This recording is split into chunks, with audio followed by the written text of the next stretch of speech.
रायसेन बेगमगंज से हमारे संवाददाता शरद शर्मा की स्पेशल रिपोर्ट। कृष्ण सर्वोच्च व्यक्ति हैं, शाश्वत रूप में सभी दिव्य गुणों को प्रकट करते हैं, प्रभु जी नागर ने कहा। नगर के उत्कृष्ट स्कूल प्रांगण में चल रही श्रीमद् भागवत कथा ज्ञान गंगा में संत प्रभु जी नागर की कथा के दूसरे दिन संत ने कहा कि कृष्ण की भक्ति से इंसान कैसा ही हो, अच्छा हो बुरा हो, और बुरा इंसान भी अच्छा इंसान हो जाता है। जैसे गंगा में गिरा हुआ गटर का पानी भी गंगा बन जाता है, वैसे ही कृष्ण के मार्ग पर चलने वाला, सब कुछ अर्पित करने वाला, वो श्री कृष्ण के सम्मान बन जाते हैं, बंधन से मुक्त हो जाते हैं। श्री कृष्ण है वह सर्वोच्च सत्ता है। कृष्ण का अर्थ होना है और ना का अर्थ है आनंद। श्री कृष्ण सर्व आकर्षण है और वे गीता में अर्जुन से कहते हैं, हे अर्जुन, मुझसे श्रेष्ठ कुछ भी नहीं है, मैं ब्रह्मा के उस निराकार रूप से भी बड़ा हूँ। श्री वल्लभाचार्य कहते हैं, परम ब्रह्म अकेले ही श्री कृष्ण हैं।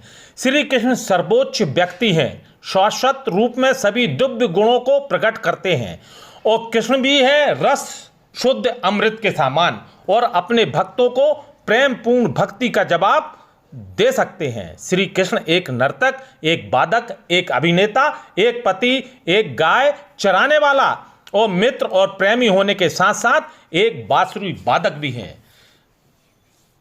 अर्थात वह जो दर्शाते हैं उसका अर्थ प्रदर्शित करने में वह इतने अच्छे हैं, कोई भी उनकी लीला से संपर्क करता है तो उन्हें अविस्मरणीय अनुभव होता है। प्रेम, मोह और मोह इसके परिणाम हैं। श्री कृष्ण और उनकी पूजा शुद्ध दिव्य लीला है। वह एक ही समय में खेलते हैं और निर्देशन करते हैं। उन सभी में जागृति के लिए समय आ गया है। जिसके भक्तों के विभिन्न गठन हैं, फिर भी वे लगाव के सामान्य गुणों को साझा करते हैं। उनके हृदय उनके राग से प्रज्वलित होते हैं और उनकी रस की उमंग को समाहित करते हैं। यह सब वृंदावन में समाप्त होता है, जहां श्री कृष्ण अपनी बांसुरी बजाते हैं। भागवत कथा के दूसरे दिन पंडाल छोटा पड़ गया। पंडाल के बाहर बैठने की व्यवस्था धूप में की गई। पंडाल में माता बहनें कृष्ण की भक्ति में मग्न होकर नाचते गाते हुए आनंदित हो रहे थे, ताली बजा रहे थे और नाच रहे थे।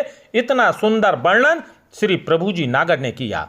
कथा के दूसरे दिन 10 से 15 हजार के बीच श्रद्धालु कथा श्रवण करने पहुंचे, और सभी माता बहनों से अनुरोध है कि वो जब भी वहां प्रवचन सुनने आए कथा में, तो अपनी कीमती चीज सोने चांदी के जेबर, पर्स, अंगूठी पहनकर ना आए, पानी की बोतल साथ लेकर आए। रायसेन बेगमगंज से हमारे संवाददाता शरद शर्मा की रिपोर्ट।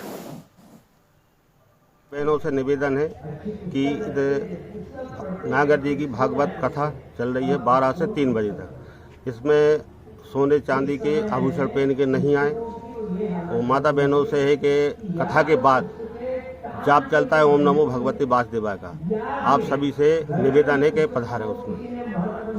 और कोई भी कीमती पैसे पर्स लेके मोबाइल लेके नहीं आए।